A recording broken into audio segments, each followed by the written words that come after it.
Hello everyone. तो जैसे कि हमने पिछले वीडियो में टीचिंग मेथड को अच्छे से पढ़ लिया था।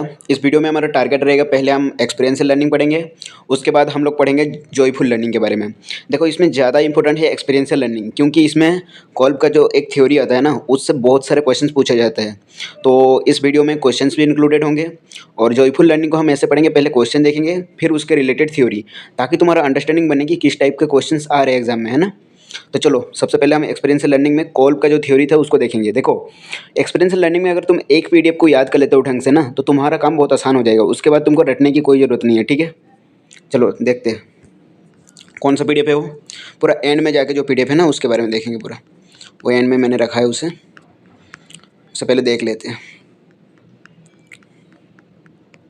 तो मैं इसके बारे में बात कर रहा था। देखो, कॉल्ब का जो एक्सपीरियंशियल लर्निंग का थ्योरी था, ये बहुत आसान है। इसको मैं एकदम आसान तरीके से मतलब बोलने की कोशिश करूँगा। देखो, सबसे पहले क्या होता है कि फील करता है कोई एक इंसान, उसके बाद वॉच, फिर जो चीज़ वो देखता है उसके ऊपर सोचता है, फिर वो खुद करने की कोशिश करता है। फील कब करेगा? कोई दूसरा इंसान कुछ कर रहा है या फिर उसने कुछ पहले किया था कभी, तो उससे उसको एक्सपीरियंस मिल, मतलब तुमने जैसे क्रिकेट खेला, तो उस टाइम पे खेलते टाइम तुमने कोई गलती कर दिया, तो वो फील करते हो ना, रिग्रेट फील करते हो।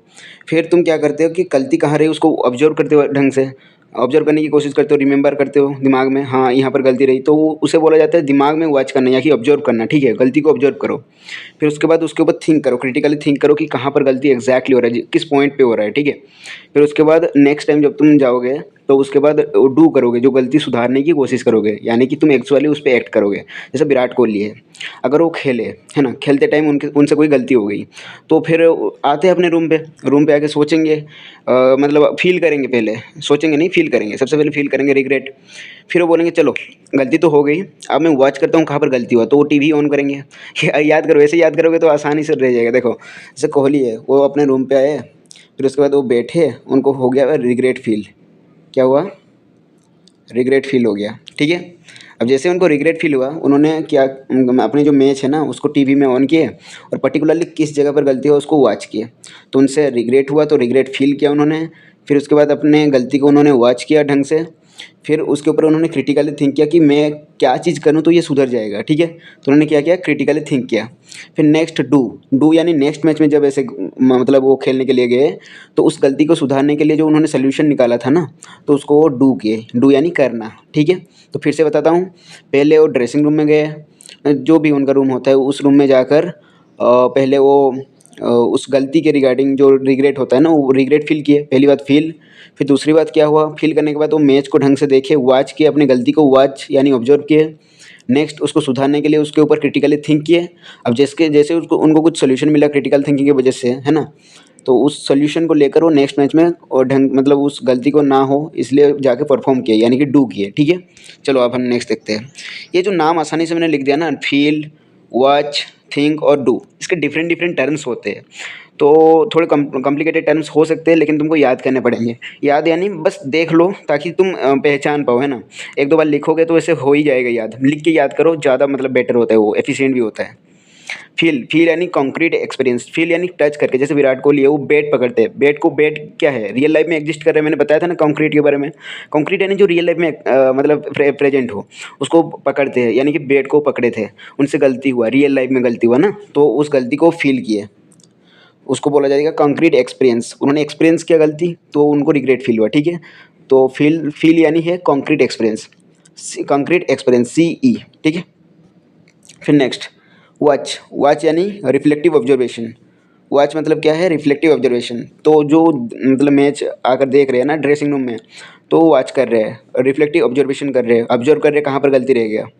नेक्स्ट थिंक के बारे में क्या है, एब्स्ट्रैक्ट कॉन्सेप्चुअलाइजेशन। एब्स्ट्रैक्ट कंसेप्चुअलाइजेशन यानी कॉन्सेप्ट, मतलब गलती कहाँ रहा, पर्टिकुलरली क्रिटिकली थिंक करने के बाद उनको एक कॉन्सेप्ट मिला कि हाँ इस पर्टिकुलर चीज़ पे गलती हो रहा है, तो उसको ध्यान से याद करने की, मतलब याद इन द सेंस उसको वो दिमाग में बिठा रहे हैं, सबकॉन्शियसली दिमाग में बिठा रहे हैं कि इस जगह पर गलती हुई, इसका सोल्यूशन ये है, और सोल्यूशन जो है वही है कॉन्सेप्ट। अब ढंग से सुनोगे तो समझ पाओगे। देखो, ये थोड़े से मतलब बहुत सारे टीचर क्या करते हैं, इसको बहुत हार्ड बना देते हैं। मैं तुमको आसान कर रहा हूँ। एक मतलब क्रिकेटर है, विराट कोहली जैसे मैंने नाम ले लिया, वो जाके पहले क्या करेंगे, पहले मतलब आउट हो गए तो वो ड्रेसिंग रूम में गए, उधर जाके मतलब बैठ गए और रिग्रेट फील कर रहे हैं। तो रिग्रेट जो फील कर रहे हैं, क्यों फील कर रहे हैं? क्योंकि उन्हें रियल लाइफ में बैट पकड़ के कोई ना कोई मतलब शॉट खेलते टाइम गलती हुआ ना, तो कॉन्क्रीट एक्सपीरियंस बोला जाएगा उसे। क्या बोला जाएगा? Concrete experience, CE। उसके बाद क्या? RO, CE फिर RO। अभी मैं देखो इसे नीचे दिखा देता हूँ, ये CA लिख दिया हूँ गलती से, CE होगा, ठीक है। तो CE फिर RO फिर AC फिर AE, CE RO AC AE, ठीक है। तो CE यानी क्या है? Concrete experience. RO यानी क्या है? Reflective observation. फिर AC क्या है? Abstract conceptualisation. और फिर AE क्या है? एक्टिव, एक्टिव जो है ना, एक्सपेरिमेंटेशन। अब मैं तुमको बताऊंगा एक एक करके। उन्होंने फील किया रिग्रेट, उनको वो कॉन्क्रीट एक्सपीरियंस किए, नाम याद करो। फील करने को कॉन्क्रीट एक्सपीरियंस बोला जाएगा, कॉन्क्रीट एक्सपीरियंस, ठीक है। फिर RO क्या है? RO यानी है रिफ्लेक्टिव ऑब्जर्वेशन। उन्होंने ऑब्जर्व किया कहाँ पर गलती हो रहा है, ड्रेसिंग रूम में बैठे मैच को देख रहे हो, ऑब्जर्व कर रहे हैं कहाँ पर गलती हो रहा है, उसे बोला जाएगा RO, reflective observation. Next AC यानी वो दिमाग में आप सोचे कि यहाँ पर गलती मैं नहीं करूँगा, सोचे यानी कि वो रियल लाइफ में नहीं कर रहे, अभी सोच रहे हैं ना। यहाँ पर रियल लाइफ में किए थे ना कॉन्क्रीट, तो यहाँ पर कंक्रीट का अपोजिट क्या होता है? एब्स्ट्रैक्ट, एब्स्ट्रैक्ट कॉन्सेप्चुअलाइजेशन, मतलब कॉन्सेप्ट बना रहे दिमाग में कि ये वाला सोल्यूशन उसका हो सकता है, उस शॉट के बजाय मैं ये शॉट खेलता तो अच्छा होता शायद उस बॉल के लिए। फिर नेक्स्ट AE यानी क्या है? Active experimentation. अब वो जाएंगे नेक्स्ट मैच में, जाकर धूम धड़ाका छक्का चौका मारेंगे, उस गेंद पे आउट नहीं होंगे, है ना, उस पर्टिकुलर शॉट को इग्नोर करेंगे जिस शॉट की वजह से वो आउट हुए थे, दूसरा कोई शॉट खेलेंगे, ठीक है। ये बढ़िया से याद हो गया तुमको। अब इसके टर्म्स को तुम थोड़ा देख लो और 2-4 बार लिख दो तो हो जाएगा ये वाले। कॉन्क्रीट एक्सपीरियंस यानी कि बैट पकड़े थे, गलती हो गया उनसे, कॉन्क्रीट एक्सपीरियंस किया उन्होंने, रिग्रेट फील किया, फील। फिर उसके बाद वाचिंग, आए मैच देख रहे हैं, वॉच कर रहे हैं, ऑब्जर्व कर रहे हैं, रिफ्लेक्टिव ऑब्जर्वेशन। फिर थिंक, मतलब जैसे उन्होंने अपना गलती पहचाना, उसके ऊपर एनालिसिस किया, मतलब उस क्रिटिकली थिंक किया दिमाग में कि ये गलती है, इसका सोल्यूशन ये है। सोल्यूशन यानी क्या है? कॉन्सेप्ट। उन्होंने कॉन्सेप्ट बनाया कि इसका सोल्यूशन ये है, मतलब मैं नेक्स्ट मैच में जाऊँगा तो ये वाला शॉट खेलूँगा, दूसरा वाला शॉट नहीं खेलूँगा। तो कॉन्सेप्ट बनाया उन्होंने, तो क्या है, उसे क्या बोला जाएगा? एब्स्ट्रैक्ट कंसेप्चुअलाइजेशन, ठीक है। फिर क्या है? डूइंग यानी नेक्स्ट मैच में गए हो और पर्टिकुलरली जो कॉन्सेप्ट बनाए थे ना, जो मैंने बोला, जो एब्स्ट्रैक्ट कंसेप्चुअलाइजेशन, एब्स्ट्रैक्ट यानी दिमाग में बनाना, जो रियल लाइफ में नहीं है। कॉन्क्रीट यानी जो रियल लाइफ में वो करके आए हैं। एब्स्ट्रैक्ट यानी वो सोच रहे हैं दिमाग में, तो एब्स्ट्रैक्ट कंसेप्चुअलाइजेशन। अब फिर नेक्स्ट मैच में हो गए, जाकर वहाँ पर क्या करें कि उन्होंने एक्टिवली एक्सपेरिमेंट करे। उन्होंने एक्सपेरिमेंट पर्टिकुलरली किया उस टॉपिक के ऊपर, उस सोल्यूशन के ऊपर, उस कॉन्सेप्ट के ऊपर उन्होंने एक मतलब एक्सपेरिमेंट किया, तो उसे बोला जाएगा एक्टिव एक्सपेरिमेंटेशन, ठीक है। यही बात थी। अब देखो, तो इससे 4 प्रकार के तुमको जन देखने को मिलेंगे। इंसान जो होता है ना, अगर विराट कोहली को अपना बैटिंग स्किल खुद से इंप्रूव करना है, उनको 4 स्किल में मास्टरी करना पड़ेगा। 4 प्रकार के इंसान खुद को बनाना पड़ेगा पहले। पहली बात है, देखो नीचे आओ। अगर उनको अच्छे से फील यानी रिग्रेट, अगर वो फील कर रहे हैं, यहाँ पर रिग्रेट का फील है, दूसरी जगह और कुछ फील हो सकता है ना, तो बहुत सारी जगह पर बहुत प्रकार फीलिंग्स होता है। अगर फील करना और वॉच करना, इन दोनों का कॉम्बो चाहिए, फीलिंग और वॉचिंग का कॉम्बो चाहिए, उसे बोला जाएगा डाइवर्जर। फीलिंग और वॉचिंग का जो अगर किसी को अच्छे से मतलब पर्टिकुलरली वो अच्छे से फील करेगा, फिर उसको ऑब्जर्व भी करेगा, उसे बोला जाएगा डाइवर्जर। तो विराट कोहली पहले क्या बने थे? डाइवर्जर में बने थे। फिर नेक्स्ट वो क्या बने? उन्होंने वॉचिंग किया और यहाँ पर उसको बोला जाएगा थिंक। मैंने बोला था ना, यहाँ पर थिंक करेगा इंसान ऑब्जर्व करने के बाद। तो वॉचिंग और थिंकिंग का जो मास्टर बोला जाता है उसे बोला जाता है एसिमिलेटर, ठीक है। फिर AC और AE क्या होता है? जो थिंक करेगा उसके बाद यहाँ पर जाके परफॉर्म करेगा। विराट कोहली पहले सोच, मतलब फिर से याद करो क्या मैंने बोला। मैंने बोला कि उन्होंने कॉन्क्रीट एक्सपीरियंस किया, CE, कॉन्क्रीट एक्सपीरियंस किया। फिर वो रूम में आकर रिफ्लेक्टिव ऑब्जर्वेशन किए, फिर उसके ऊपर कॉन्सेप्ट बनाया, यानी कि जिसे बोला जाता है एब्स्ट्रैक्ट कॉन्सेप्चुअलाइजेशन।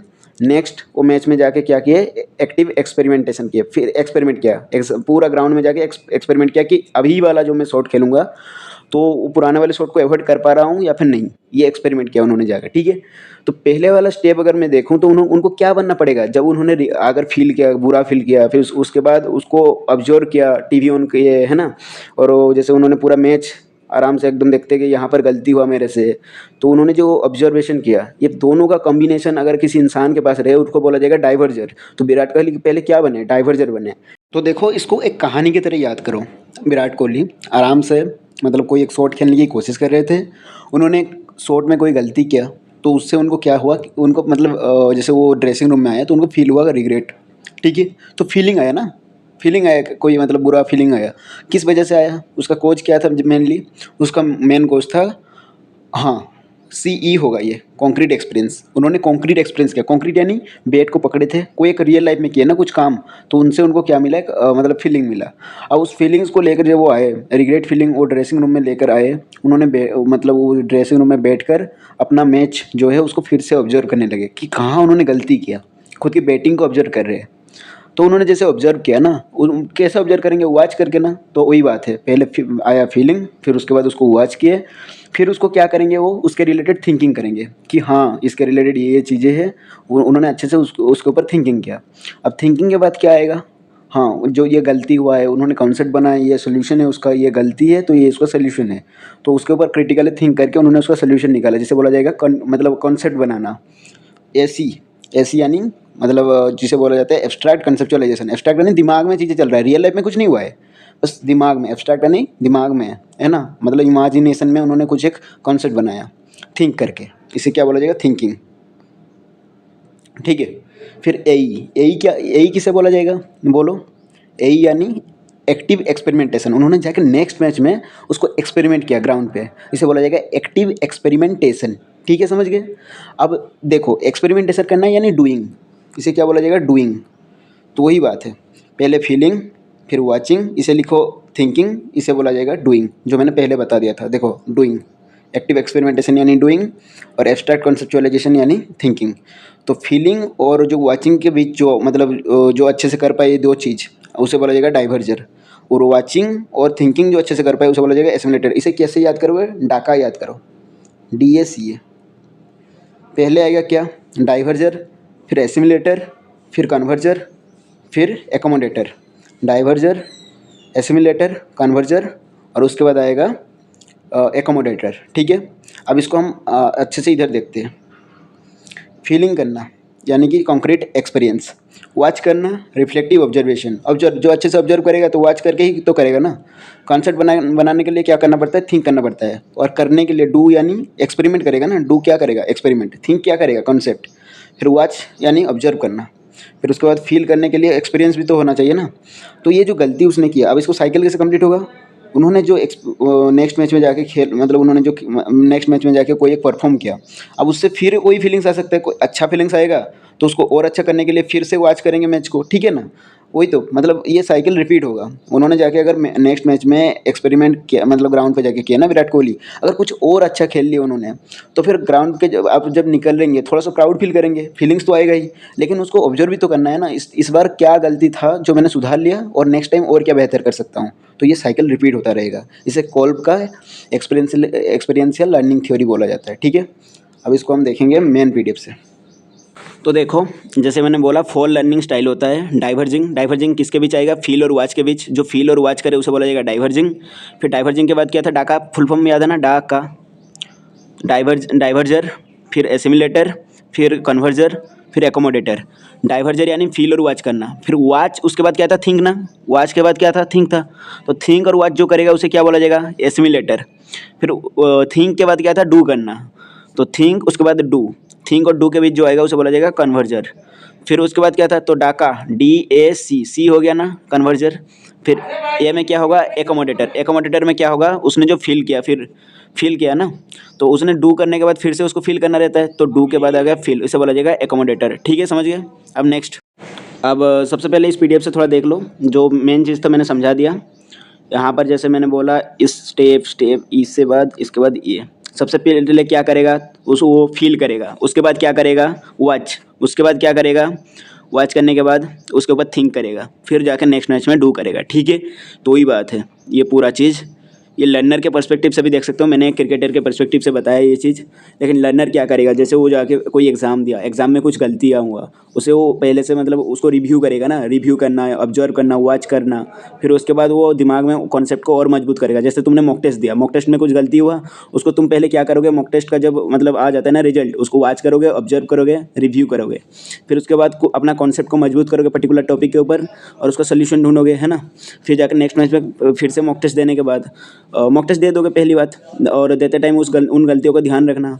अगर उसके बाद भी कुछ गलतियाँ होता है, फिर से वही सेम सर्किल से सीखते हुए जाओगे। तो ये सीखने का मतलब एक साइकिल होता है, सीखने का जो साइकिल होता है उसे बोला जाता है क्या, जो कॉल्ब का लर्निंग एक साइकिल होता है, ठीक है, एक्सपीरियंशियल लर्निंग साइकिल, एक्सपीरियंस के थ्रू सीखना।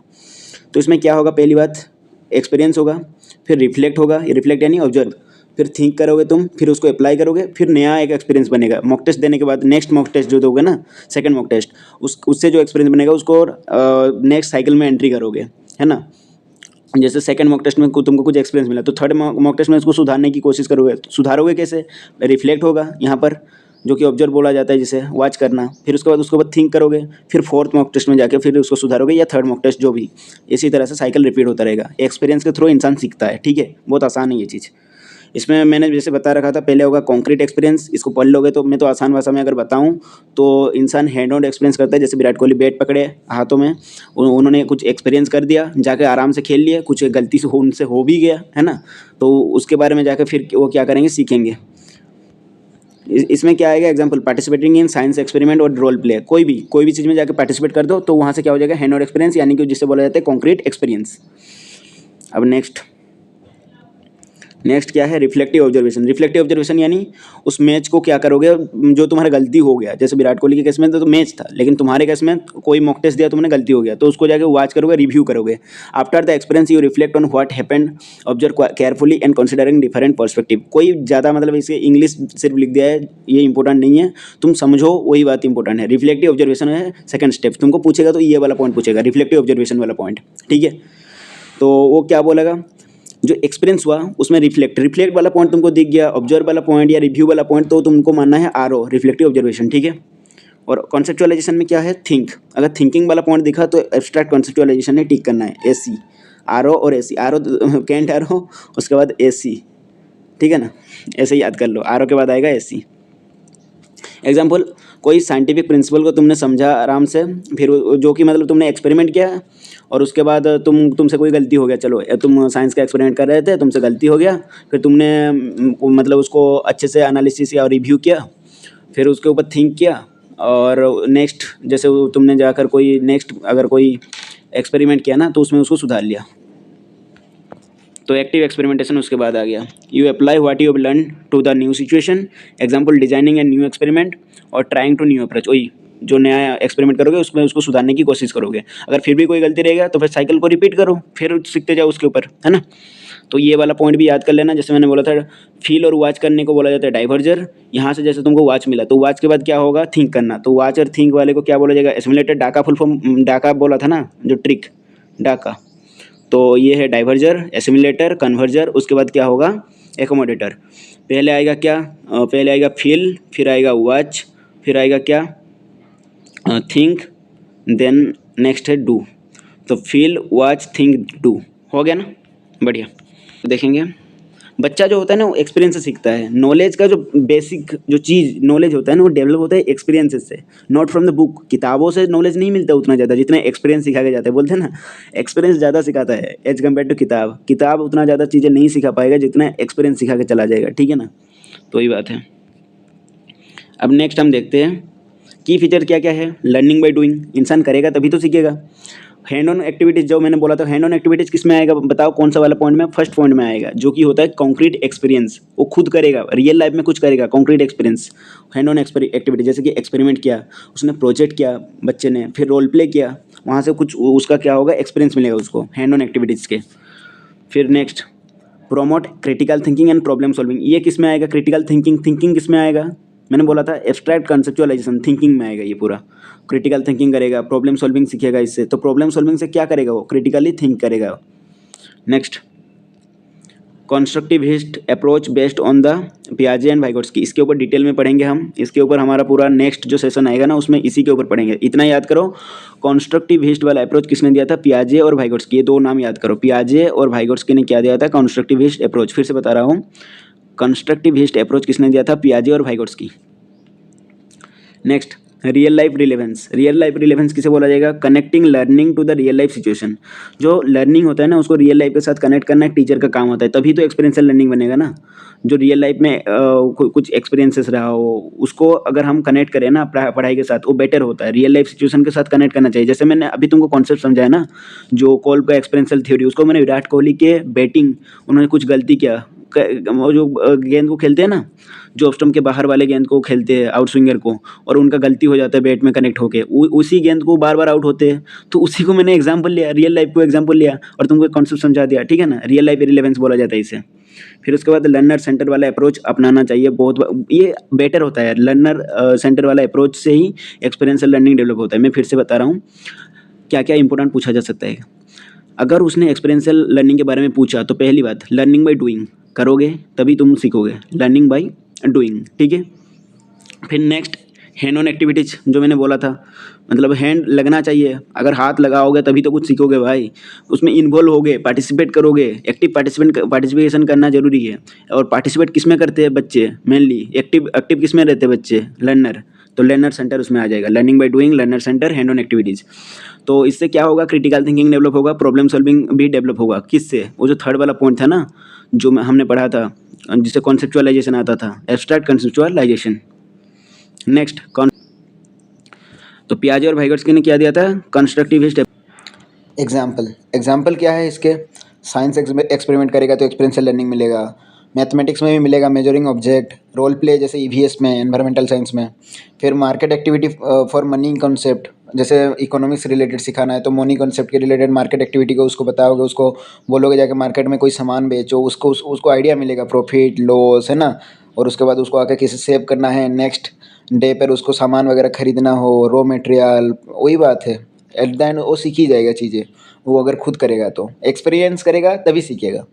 Field visit to learn about the community helper, community helper के बारे में अगर सीखना है किसी को, वो जाके फील्ड एक्टिविटी करेगा। वही तो बात है ना, खुद को जाना पड़ेगा, एक्सपीरियंस करेगा तभी सीखेगा। ये है मेन जो चीज़ वो बोलना चाहता है। फिर उसके बाद एडवांटेज क्या है? एडवांटेज क्या है? डीप अंडरस्टैंडिंग बनेगा, पूरा डीप में बनेगा क्योंकि उसने खुद एक्सपीरियंस किया है। फिर लॉन्ग टर्म रिटेंशन रहेगा, दिमाग में रह जाएगा पूरा, क्योंकि उसका मेमोरी क्रिएट हो गया है, उसके रिलेटेड फीलिंग्स क्रिएट हुआ है। मैंने बोला ना क्या था पहले, सबसे पहले फीलिंग्स था, उसके बाद क्या था उसके ऊपर? फीलिंग्स के वॉचिंग था, फिर उसके बाद थिंक और डूइंग। इतना सब करने के बाद ऑटोमेटिकली कहीं ना कहीं लॉन्ग टर्म रिटेंशन रह जाता है, मेमोरी रह जाता है पूरा। और डेवलप करता है 21st century skill. 21st century में कौन सा स्किल इंपॉर्टेंट है? क्रिटिकल थिंकिंग और कोलाबोरेशन, ये दोनों स्किल डेवलप हो जाता है। मेनली इसके ऊपर फोकस करो, क्रिटिकल थिंकिंग। तो एक्सपीरियंशियल लर्निंग से क्या डेवलप होता है? Critical thinking. ये क्वेश्चन पूछा जा सकता है। फिर उसके बाद हो गया जैसे कॉन्फिडेंस बिल्ड होता है इससे, कॉन्फिडेंस बिल्ड होगा, क्रिटिकल थिंकिंग होगा, और इंक्रीज मोटिवेशन टू लर्न, और ज़्यादा मोटिवेशन मिलेगा, मतलब कोई नई नई चीज़ सीखने के लिए, तो मोटिवेशन हो गया। और दूसरा चीज़ हो गया जैसे कॉन्फिडेंस मिलेगा। फिर उसके बाद क्रिटिकल थिंकिंग, ठीक है। चलो नेक्स्ट, इसके अंदर और एक चीज़ आता है, एक्टिविटी बेस्ड लर्निंग। ये किसका पार्ट है? एक्सपीरियंशियल लर्निंग का ही पार्ट है, activity based learning. Activities included in activity based learning. कौन से? गेम के थ्रू सिखाओगे एक्सपीरियंशियल लर्निंग, प्रोजेक्ट के थ्रू, रोल प्ले के थ्रू, फील्ड विजिट जो अभी हमने देखा था ना, फील्ड विजिट के थ्रू। अगर कम्युनिटी हेल्पर के बारे में जानना है तो उसको फील्ड विजिट कराओ। फिर एक्सपेरिमेंट करा सकते हो और ग्रुप टास्क दे सकते हो। इससे एक्टिविटी बेस्ड लर्निंग भी किसका पार्ट है? एक्सपीरियंशियल लर्निंग का पार्ट है। इसके रिलेटेड अगर क्वेश्चन है, जैसे रोल प्ले का क्वेश्चन, तो तुमको मानना है एक्सपीरियंशियल लर्निंग, उसके ऊपर टिक करना है। Field visit experiential learning, project के रिलेटेड एक्सपीरियंशियल लर्निंग, फिर experiment experiential learning, group task भी है एक्सपीरियंशियल लर्निंग। इंपॉर्टेंट नोट क्या है? Activity based learning is a part of experiential learning. ये जो बड़ा वाला सर्किल देख रहे हो ना, इतना बड़ा सा सर्किल, ये क्या है? ये है टोटल है एक्सपीरियंशियल लर्निंग। उसके बीच सेंटर में जो छोटा सा अगर पार्ट हम देखें, यहाँ पर एक पार्ट है, यहाँ पर एक पार्ट है, यहाँ पर एक पार्ट है, तो ये एक छोटा सा पार्ट है एक्टिविटी बेस्ड लर्निंग। ये केस बेस्ड एक्टिविटीज़ हो सकता है। ऐसे ही और क्या है, अभी नीचे देखेंगे, जैसे प्रोजेक्ट मेथड जो किलपैट्रिक ने दिया था, वो भी इसमें आएगा। ये प्रोजेक्ट मेथड, ये एक्टिविटी बेस्ड लर्निंग, और इसके बाद ये हो गया जैसे केस स्टडी बेस्ड, और ऐसे प्रॉब्लम सॉल्विंग, ऐसे बहुत सारे और आएंगे इसके अंदर एक्सपीरियंशियल लर्निंग के अंदर, ठीक है। तो एक्टिविटी बेस्ड लर्निंग में कौन कौन से एग्जाम्पल थे, ये एक बार देख लो। It is a part of experiential learning. Activity based learning is a part of experiential learning. इसमें कौन कौन सी चीज़ें आती है? Game, project, role play, field visit. ये याद नहीं करना, बस एक बार देख लो इसको। तो एक्टिविटी बेस्ड लर्निंग से क्या होता है? Narrow domain. नैरो डोमेन ये छोटा सा पार्ट है, और एक्सपीरियंशियल लर्निंग एक ब्रॉड। ब्रॉड यानी बहुत बड़ा, और नैरो यानी छोटा सा, एकदम इतना सा। ये है एक्टिविटी बेस्ड लर्निंग, ये है एक्सपीरियंशियल लर्निंग। अब आ गया प्रोजेक्ट मेथड। प्रोजेक्ट मेथड से क्या होता है? जो किलपेट्रिक ने दिया था, मैंने बताया था पिछले वीडियो ने। तो पिछले वीडियो में मैंने क्या बताया था इसके रिगार्डिंग? ये लॉन्ग टर्म पर्पजफुल एक्टिविटी के लिए ये जो भी हो, लेकिन रियल लाइफ में कोई एक प्रॉब्लम है तो बच्चों को हमने बताया, तो उसने क्या किया कि हाँ प्रोजेक्ट मेथड अपना अपनाया। उन्होंने देखा कि पर्पोज क्या है, किसके ऊपर प्रोजेक्ट करना है, फिर उसके बाद उसको प्लानिंग किया, फिर उसको एग्जीक्यूट यानी उसको परफॉर्म किया। जो प्लानिंग किया ना, जैसे हमने बताया कि चलो तुमको एक प्रोजेक्ट बनाना है किसी जैसे ग्लोबल वार्मिंग के ऊपर एक प्रोजेक्ट बनाना है, ग्लोबल वार्मिंग को कैसे रोका जा सके, तो बच्चों को हमने प्रोजेक्ट दिया। बच्चे ने पहले प्लानिंग करेगा, दिमाग में सोचेगा, प्लानिंग करेंगे, आपस में मिलकर प्लानिंग करेंगे। ग्रुप में मैंने दिया है ना काम। तो प्रोजेक्ट मेथड किसने दिया था? किलपेट्रिक। ये पहला बात। दूसरी बात, इसमें स्टेप क्या गया है?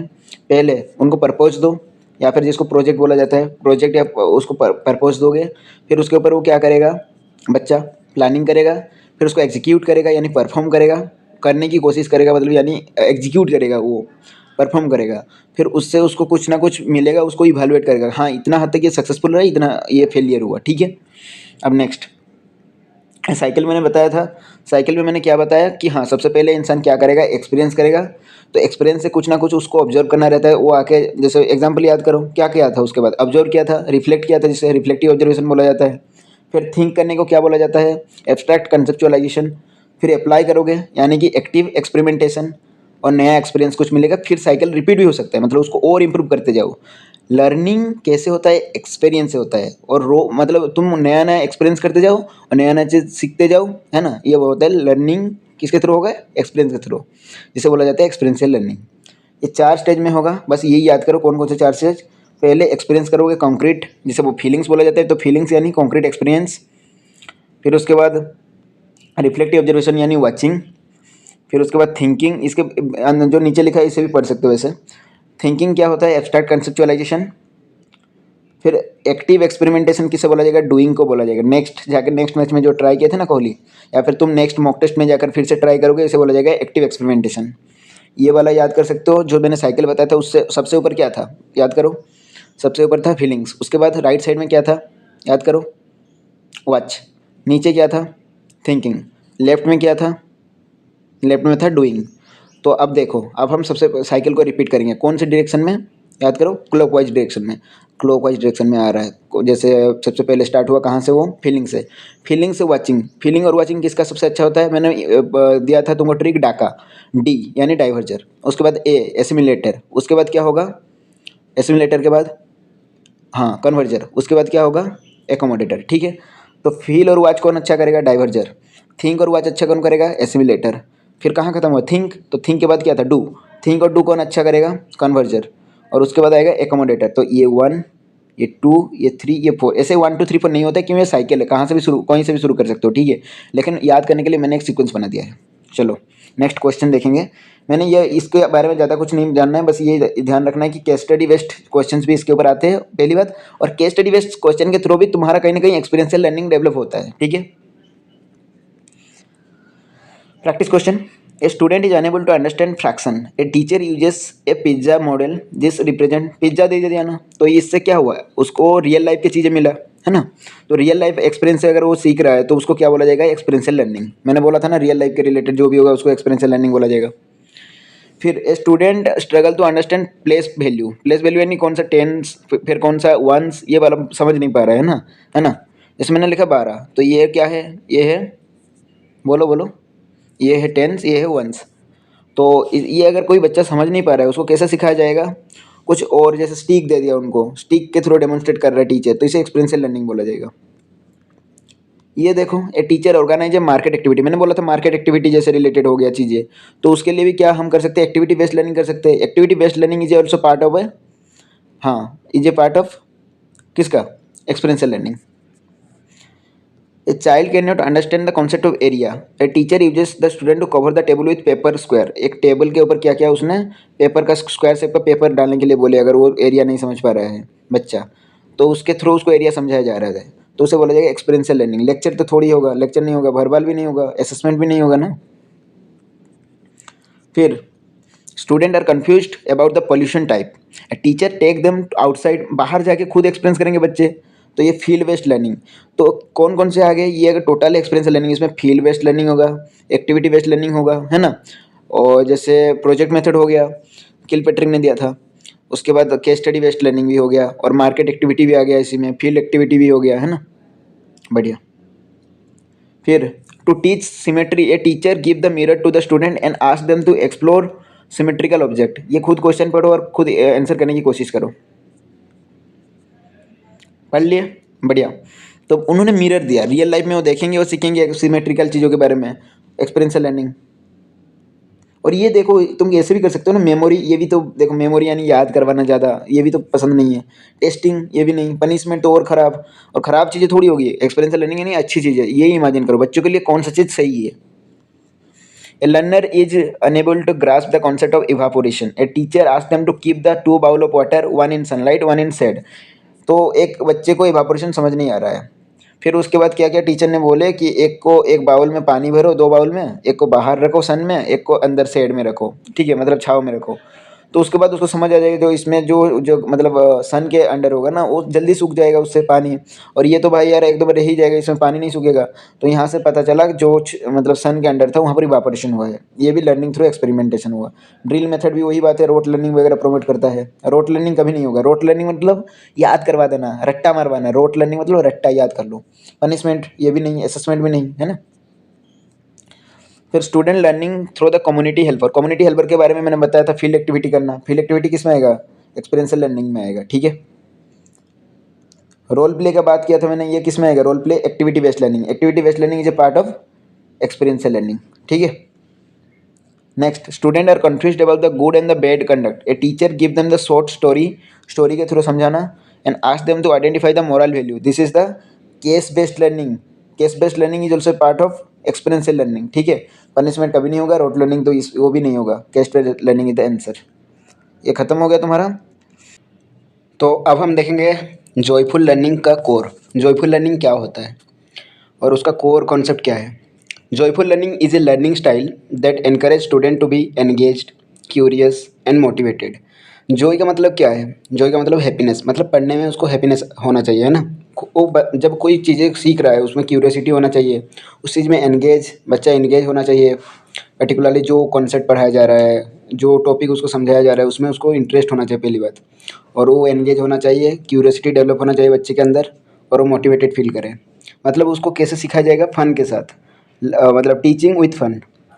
It is characterised by a positive emotional and intellectual state. जब वो इमोशनली कनेक्ट करेगा टॉपिक के साथ, जो बच्चा है वो अगर इमोशनली एक बार कनेक्ट कर गया टॉपिक के साथ, तो उसका इंटेलेक्चुअल स्टेट ऑटोमेटिकली डेवलप हो जाएगा। उस पर्टिकुलर जो थ्योरी है, जो कॉन्सेप्ट है, जो टीचर सिखाना चाह रहा है ना, उसके साथ वो रिलेट कर देगा। फिर उसके बाद वंस वो सेटिस्फेक्शन फील करेगा उस लर्निंग प्रोसेस में, तो फिर उसको लॉन्ग रिटेंशन मेमोरी क्रिएट हो जाएगा उस पर्टिकुलर टॉपिक का, और ज़्यादा दिन तक उसको याद कर पाएगा, पहली बात। और दूसरी बात क्या है कि वो उस टॉपिक को डीप में जानने की और कोशिश करेगा, क्योंकि उसको मज़ा आ रहा है ना। एक चीज़ में अगर उसको मज़ा आ रहा है तो फिर उसको और डीप में जाने की कोशिश करेगा। फिर उसके बाद उसके और अंडरस्टैंडिंग डेवलप होंगे। Student are motivated and facilitated to construct the knowledge. तो बच्चा खुद मोटिवेटेड फील करेगा और चाहेगा कि और नॉलेज को कंस्ट्रक्ट करेगा। तो कहीं ना कहीं जॉयफुल लर्निंग भी कंस्ट्रक्टिविस्ट अप्रोच जो मतलब जीन पियाजे और जो वाइगोत्स्की ने दिया था ना, उसके ऊपर ही बेस है। फिर infrastructure of the school is student friendly. Student friendly होना चाहिए इंफ्रास्ट्रक्चर, है ना, मतलब बच्चों के हित में होना चाहिए। School and classroom atmosphere is tension free. बच्चों को टेंशन नहीं होना चाहिए, है ना। उनको पनिशमेंट नहीं देना चाहिए कोई पढ़ाई के रिलेटेड। उनको क्या करना चाहिए, उनके अंदर इंटरेस्ट डेवलप करना चाहिए। उनको फ़न के साथ पढ़ाई अगर कोई सिखाएगा ना फ़न के साथ, तो वो एंगेज होंगे, मोटिवेटेड होंगे और जानने की कोशिश करेंगे। उनका इमोशनल कनेक्शन बनेगा टॉपिक के साथ और टीचर के साथ भी। फिर वो सीखने में ज़्यादा इंटरेस्टेड रहेंगे। Teacher act as a friend and facilitator. Teacher को फ्रेंड और फैसिलिटेटर बनना चाहिए। उसको स्ट्रिक्टली बस ऐसे रोट लर्निंग करवाने से कोई फ़ायदा नहीं होगा। बस इतना अगर तुम याद कर लोगे ना तो भी काफ़ी है। लेकिन मैं और थोड़ा डिटेल में बताना प्रेफर करूँगा। ये वाला पॉइंट को स्किप करो जो इधर डेफिनेशन लिखा गया है, इसको याद करो, कैरेक्टरिस्टिक्स को बस एक बार पढ़ लो, हो जाएगा, आराम से हो जाएगा। एंगेजमेंट में क्या, student are highly engage in the learning experience, ठीक है। जॉयफुल लर्निंग में बहुत एंगेज हो जाते हैं बच्चे। क्यूरियोसिटी क्या है? Student have a sense of wonder and curiosity, बच्चा जानने की कोशिश करता है क्योंकि उसको मज़ा आ रहा है ना।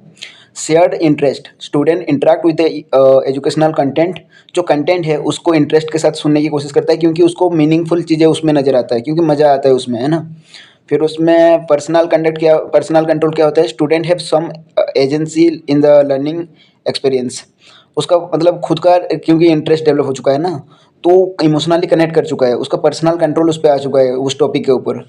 तो इसको इतना डिटेल में मत देखो, लेकिन हाँ इतना याद करो कि क्यूरियोसिटी है, जैसे मोटिवेशन हो गया, इंटरेस्ट हो गया, एंगेजमेंट हो गया टॉपिक के ऊपर, ये सब चीज़ें डेवलप होता है। इमोशनल अटैचमेंट हो जाता है टॉपिक के साथ और टीचर के साथ भी पूरा। Safe, inclusive and healthy environment, एक हेल्दी एनवायरनमेंट डेवलप होता है उससे। इंक्लूसिव यानी सब शामिल होता है इसमें, और सेफ क्योंकि इसमें पनिशमेंट नहीं दिया जाता है तो इसलिए सेफ है। अब कैसे न्यूरल कनेक्शन बनता है देखो, अगर तुम मज़ेदार चीज़ों को मज़ेदार बना के बच्चे को पढ़ाओगे ना, उसमें न्यूरल पाथवे कैसे बनता है? ब्रेन में प्लास्टिसिटी आएगा। प्लास्टिसिटी मतलब क्या है? Joyful learning stimulate brain plasticity allowing new neural pathway to form and strengthen, उसमें नए नए ब्रेन कनेक्शन बनना शुरू हो जाएंगे। क्योंकि उसको देखो, अगर कोई चीज़ इमोशनली कनेक्ट हो रहा है दिमाग में, वो चीज़ चलेगा लंबा टाइम तक। बच्चा क्लासरूम में पढ़ा, फिर घर गया, घर जाने के बाद भी वो चीज़ उसके दिमाग में कहीं ना कहीं चलता रहता है, हाँ इसमें मज़ा आया था, तो उसके बारे में सोचेगा। सोचेगा तो क्या बनेगा? न्यूरल कनेक्शन बनेगा। इसे बोला जाता है ब्रेन प्लास्टिसिटी, यानी कि न्यूरल कनेक्शन का बिल्ड होना। कॉग्निटिव फ्लेक्सिबिलिटी क्या होता है? This led to the improve cognitive flexibility allowing student to adapt to the new situation and think creativity. देखो क्रिएटिवली कैसे बच्चा सोचेगा? अगर उसमें उसको इंटरेस्ट आ गया, उसका ब्रेन में कनेक्शन बन गया, तो अब वही सेम चीज़ को डिफरेंटली भी सोचेगा। क्यूरियोसिटी आ गया ना, वो सोचने लग गया, क्वेश्चन पूछने लग गया उसके ऊपर। तो क्वेश्चन पूछेगा कैसे? क्रिएटिविटी होगा तभी तो क्वेश्चन पूछेगा ना, तो उसमें क्रिएटिविटी का संचार होगा। नेक्स्ट, एनहांस्ड लर्निंग कैपेबिलिटी, तो कहीं ना कहीं ब्रेन प्लास्टिसिटी बोल रहा है न्यूरल कनेक्शन बनेगा। कॉग्निटिव फ्लेक्सिबिलिटी यानी बच्चे के अंदर क्या होगा? बच्चे के अंदर क्रिएटिविटी संचार होगा। Enhanced learning capacity, the brain become more efficient at processing, brain और तेज़ी से प्रोसेसिंग कर पाएगा क्योंकि उस बच्चे को उस पर्टिकुलर चीज़ में मज़ा आया, पहली बात। दूसरी बात क्या हुआ? उस इमोशनली कनेक्ट कर गया, तो ब्रेन में कनेक्शन बना। ब्रेन में जैसे कनेक्शन हो गया, अब बच्चे के अंदर क्रिएटिविटी है उस टॉपिक के ऊपर, वो और क्वेश्चन पूछेगा क्यूरियोसिटी के कारण, ठीक है। फिर next, enhance learning capacity. Learning capacity कैसे आएगा? ब्रेन बिकम मोर एफिशिएंट, और ब्रेन उसी पर्टिकुलर चीज़ के ऊपर ज़्यादा एफिशिएंटली काम करेगा। एंड रिटेनिंग इन्फॉर्मेशन, आप ब्रेन लंबे टाइम तक याद कर पाएगा वो चीज़ों को, कहीं ना कहीं उसका लर्निंग कैपेसिटी एनहांस होगा। तो देखो फिर से बताता हूँ, पहले ब्रेन का प्लास्टिसिटी आया, फिर दूसरी बात है कॉग्निटिव फ्लेक्सिबिलिटी, फिर एनहांस लर्निंग कैपेसिटी। फिर से इसको रिवाइज करेंगे। तो पहली बात, बच्चा अगर जैसे पढ़ाई किया ना, कुछ कोई पर्टिकुलर कंसेप्ट को, उसको इमोशनली कनेक्ट कर पाया, जॉयफुल लर्निंग उसने किया, तो जॉय यानी क्या है? फन के साथ, तो इमोशनली कनेक्ट कर गया टॉपिक के साथ, पहली बात। तो उसमें उसका क्या हुआ? ब्रेन में कनेक्शन बिल्ड हुआ, याद करो, ठीक है। बच्चे को कॉन्सेप्ट में मज़ा आया, उसको जॉयफुली पढ़ाया गया, कोई एक गेम के थ्रू पढ़ा दिया, या फिर कोई एक्ट करके एक्टिविटी बेस्ड लर्निंग टीचर ने करवाया, तो उसको उसमें इंटरेस्ट आया, उसने कनेक्ट किया उस टॉपिक के साथ, तो उसमें ब्रेन में कनेक्शन हुआ, उसको बोला जाएगा न्यूरल प्लास्टिसिटी या फिर ब्रेन प्लास्टिसिटी, ठीक है। दूसरी बात, अब बच्चे का मतलब अंदर क्या है, वो फीलिंग्स डेवलप होगा। फीलिंग्स जो है ना, क्यूरियोसिटी, क्रिएटिविटी, ये चीज़, उसमें क्रिएटिविटी का संचार हुआ, दूसरा पॉइंट। तीसरा पॉइंट क्या है? तो उसको और जानने की कोशिश करेगा, डेप्थ में और जाएगा, तो लर्निंग प्रोसेस एफिशिएंट हो जाएगा, वो खुद सीख जाएगा कि कैसे सीखना होता है, लर्निंग कैपेसिटी उसमें आ जाएगा, ठीक है। तो उस चीज़ को, पर्टिकुलर कंसेप्ट को बहुत लंबे टाइम तक याद करेगा। बस इतना ही है, अब पॉइंट बस देख लो, हो गया। 3 प्रोसेस में होगा, ब्रेन प्लास्टिसिटी, कॉग्निटिव फ्लेक्सिबिलिटी, तीसरा पॉइंट है रिटेंशन कर पाएगा ना, तो एनहांस लर्निंग कैपेसिटी, इतना ही था। तो इससे मेमोरी और रिटेंशन, जो हमारा लास्ट पॉइंट था, वो कैसे डेवलप होता है देखो। मेमोरी रिटेंशन कैसे होता है? क्योंकि देखो ये वाला पॉइंट को थोड़ा इग्नोर करो, ये जो साइड में लिखा हुआ है तुम इसको देखो। इमोशनल एंगेजमेंट होता है, joyful learning strengthen memory through the emotional engagement. किसी भी चीज़ के साथ अगर तुम इमोशनली कनेक्ट हो जाओगे ना, उसमें मेमोरी ज़्यादा जल्दी क्रिएट होता है और लंबे टाइम तक रहता है। Student are more likely to recall experiences that were enjoyable and meaningful. बच्चा वही चीज़ को ज़्यादा देर तक याद कर पाता है जो कि उसके लिए ज़्यादा एन्जॉयबल हो और मीनिंगफुल हो, ठीक है। फिर एक्टिव रिकॉल। एक्टिव रिकॉल क्या होता है? Active recall technique like quiz game are more efficient when student are because student are engaged and motivated. अगर तुम गेम कर रहे हो, है ना, बच्चे को गेम के थ्रू पढ़ा रहे हो, क्विज के थ्रू पढ़ा रहे हो, तो उससे मेमोरी क्रिएट होता है। और बच्चा क्यों मेमोरी क्रिएट होता है? क्योंकि उसमें एंगेज और मोटिवेटेड होता है। Next, developing deeper understanding. बच्चा और डीप में जाने की कोशिश करेगा क्योंकि उसको मज़ा आया उस चीज़ में।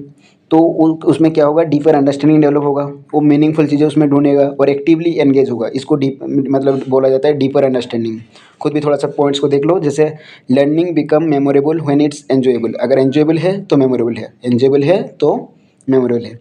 Students are likely to retain information when they connect with it and emotional level पे कनेक्ट हो गया तो मेमोरी में रिटेन मतलब हो जाएगा, याद हो जाएगा उसे। Active engagement. Joyful learning encourage active participation. ठीक है, एक्टिवली पार्टिसिपेट करेगा उस चीज़ में। Student become curious explorer. वही बच्चा देखो क्या होता है ना, सेम चीज़ रिपीट कर रहे हो, उसको उस चीज़ में जॉय फील हुआ, बच्चे को मज़ा आया उस चीज़ में, तो उसका क्रिएटिविटी आया उस चीज़ में, क्यूरियसिटी डेवलप हुआ, जानने की कोशिश करेगा वो, खुद एंगेज होगा टॉपिक में। गेम क्विजेस के थ्रू तुम पढ़ा रहे हो तो उसमें और एंगेज हो जाएगा और वो और डीप में जाएगा क्योंकि वो क्वेश्चन पूछेगा, क्यूरियसिटी आ गया ना उसका, वो और डीप में जाएगा और कहीं ना कहीं वो मीनिंगफुल चीज़ें ढूंढेगा और उसका अंडरस्टैंडिंग और डेवलप होगा और लर्निंग प्रोसेस जो उसका लर्निंग कैपेसिटी है वो एनहांस होगा। इतना ही ये चीज़, मज़ा आएगा तब वो सीखने की और कोशिश करेगा और उसका अंडरस्टैंडिंग डेवलप होगा। That's it. तो सेम चीज़ रिपीट है, कहीं ना कहीं एक्टिव रिकॉल वाला टेक्निक गेम और क्विजेस के थ्रू ही होता है ना। Encouraging creativity and innovation. ये क्रिएटिविटी और इनोवेशन तब आएगा ना, जो प्रॉब्लम सॉल्विंग वाले स्किल जैसे हो गया, एक्सपेरिमेंटेशन, जब उसको जॉयफुल लर्निंग करवाओगे तभी बच्चे के अंदर क्रिएटिविटी और इनोवेशन आएगा। इसको ज़्यादा मतलब ऐसे पढ़ोगे तो फिर यही पॉइंट को लिखा गया है बस। Joyful learning encourage exploration, experimentation, student are more likely to take risk, बच्चा रिस्क लेगा, यही सब लिखा गया है। क्वेश्चन उतना डीप में वैसे पूछेगा नहीं, लेकिन हाँ पॉइंट्स को ऊपर से देख लो एक बार कि एक्सप्लोर करने में और एक्सपेरिमेंटेशन करने में उसको इंटरेस्ट डेवलप होगा, प्रॉब्लम सॉल्व करने में भी उसको मतलब डेवलप होगा इंटरेस्ट, क्योंकि उसको मज़ा आ रहा है ना अभी, इसलिए। फिर cultivating A love of learning. बात क्या है पता है? लव क्या होता है पता है? क्योंकि उसमें प्यार आ गया, पढ़ाई उसके लिए अब प्यार है पूरी तरीके से, अब उसको मज़ा आ रहा है उस चीज़ में, तो इसीलिए उसके बारे में वो डिस्कवरी करने में उसको जॉय आएगा। जॉय, याद करो, जॉय जैसे हो गया, फन हो गया, लव हो गया, ये इमोशनल चीज़ें वो मतलब कनेक्ट कर रहे हैं पढ़ाई के साथ। और इमोशनल जो चीज़ इमोशन के साथ कनेक्ट हो जाता है वो ज़्यादा लंबा समय तक रिटेन होकर रह जाता है। ठीक है, भूल ही नहीं पाता है वो बच्चा, लाइफ लॉन्ग रहता है उसके साथ और पैशन बन जाता है उसके लिए, लव हो जाते हैं उस सब्जेक्ट के ऊपर। कहते हैं ना, कोई कोई होते हैं उनको इतना पढ़ाई पसंद हो जाता है और लाइफ लॉन्ग उसी मतलब सब भूल के बस वही करते रहते हैं। जैसे तुम अगर बड़े बड़े जितने देखोगे, जैसे अब्दुल कलाम जी हो गए, उनको साइंस के रिलेटेड इतना इंटरेस्ट था ना, तो जैसे वो अगर प्रेसिडेंट भी बन गए थे तभी भी उनका इतना पैशन था जो साइंस के रिलेटेड, वो मतलब अनडिस्क्राइबेबल है। ठीक है, अब next, joyful impact matrix, internal cognitive, external social. ये चीज़ कैसे होता है जॉयफुल चीज़ें? खुद का इंटरेस्ट भी तो होना चाहिए, जो कि डेवलपिंग डीपर अंडरस्टैंडिंग। अगर उसमें मज़ा आए तो खुद का अंडरस्टैंडिंग डेवलप होगा, वो एक्टिवली एंगेज होगा। लेकिन सोसाइटी इसमें क्या, सोसाइटी को क्या फ़ायदा है? जैसे वो एम्पैथी दे सकता है बच्चे को और सोशल एंड इमोशनल स्किल भी डेवलप करवा सकता है। इतना ही था। और जॉयफुल एटमॉस्फेयर कैसे क्रिएट होगा? टीचर है, एनवायरनमेंट है और स्टूडेंट है। ये ट्राइपोलर किसने दिया था? जॉन ड्यू ने दिया था। ऐसे अगर बच्चे को तुम लोग पढ़ाओगे, जैसे जॉयफुल तरीके से पढ़ाओगे, और ये एनवायरनमेंट कैसा होना चाहिए? हेल्दी एनवायरनमेंट होना चाहिए, फन और जॉय वाला एनवायरनमेंट होना चाहिए। ठीक है, इसमें डिटेल में नहीं देखना है, बस अब क्वेश्चन करेंगे तो हो जाएगा ये चीज़ जो मैं बोलना चाहता था तब से। देखो, which policy emphasises joyful learning? NEP 2020। NEP 2020 किस चीज़ के ऊपर एम्फासाइज करता है? जॉयफुल लर्निंग के ऊपर। और क्या ऑप्शन था? कोठारी कमीशन था, हंटर कमीशन था, RTE था, लेकिन कौन फोकस करता है? NEP। Next question, joyful learning is recommended in किसमें? Traditional, only higher education, only exam, या फिर मॉडर्न पेडागोजी? मॉडर्न पेडागोजी, ये याद करो, मॉडर्न पेडागोजी हो गया, NEP हो गया, जो कि जॉयफुल लर्निंग को प्रमोट करता है। ठीक है, game and play activities in classroom indicate, discipline method क्या? नहीं। रोट लर्निंग, ये तो कदापि नहीं। और टेस्टिंग, ये भी नहीं। तो क्या होगा? जॉयफुल लर्निंग होगा। जॉयफुल लर्निंग कब कम हो, मतलब क्या रिड्यूस कर देता है? इंटरेस्ट क्या? नहीं ना, वो तो बढ़ावा देगा इंटरेस्ट को, क्रिएटिविटी को भी बढ़ावा देगा, पार्टिसिपेशन को बढ़ावा देगा, लेकिन एंजाइटी को कम कर देता है, रिड्यूस कर देता है। ठीक है, story telling method is an example of drill, ये तो कभी नहीं होगा, ड्रिल हो गया, रोट लर्निंग ये नहीं होगा, टेस्टिंग नहीं होगा, पनिशमेंट नहीं होगा, ये खराब चीज़ें दर्शा रहा है। अच्छा चीज़ क्या है? Joyful learning. Joyful learning mainly promote क्या करता है? पैसिव लर्निंग क्या? नहीं ना। साइलेंस नहीं। रोट लर्निंग ये तो होगा ही नहीं, ये एक्टिव पार्टिसिपेशन को प्रमोट करता है, बच्चा पार्टिसिपेट करेगा, एंगेज होगा, है ना। Which of the following is not a feature of the joyful learning? Engagement ये तो होगा, बच्चा एंगेज होगा पढ़ाई में, एंजॉय करेगा, पार्टिसिपेट करेगा। पनिशमेंट नहीं होना चाहिए। फिर joyful learning help in fear increase करता है क्या? नहीं ना। रिड्यूस करता है मोटिवेशन? कभी नहीं, ये तो मोटिवेशन को बढ़ाता है। Memorisation only? नहीं, मेमोराइजेशन नहीं, अंडरस्टैंडिंग भी डेवलप होता है। और एनहांसिंग क्रिएटिविटी, हाँ ये होगा, क्रिएटिविटी एनहांस करता है joyful learning. Which classroom environment support joyful learning? Fearful होना चाहिए क्या? नहीं। स्ट्रेसफुल? नहीं। Strict and silent? ये भी नहीं। फ्रेंडली एंड सपोर्टिव एनवायरनमेंट होना चाहिए जॉयफुल लर्निंग के लिए, फ्रेंडली और सपोर्टिव। जॉयफुल, अब ये नेक्स्ट देखेंगे, इसमें आ गया joyful learning is closely related to rote learning. नहीं होगा, ड्रिल वाला भी नहीं होगा, मैंने बताया। लेक्चर मेथड में वही बताया कि वो टीचर सेंटर होता है, जो लेक्चर मेथड होता है ना, टीचर की तरफ सेंटर होता है वो मेथड। लेकिन हमको क्या चाहिए? स्टूडेंट सेंटर, तो उसमें एक्सपीरियंशियल लर्निंग होना चाहिए। तो एक्सपीरियंशियल लर्निंग हो गया। एक्सपीरियंशियल लर्निंग और जॉयफुल लर्निंग रिलेटेड है। बच्चा अगर एक्सपीरियंस से सीखेगा तो उसको जो आएगा पढ़ाई में, मजा आएगा, फन होगा। Which of the following promote joyful learning? Play and activity, ये होगा।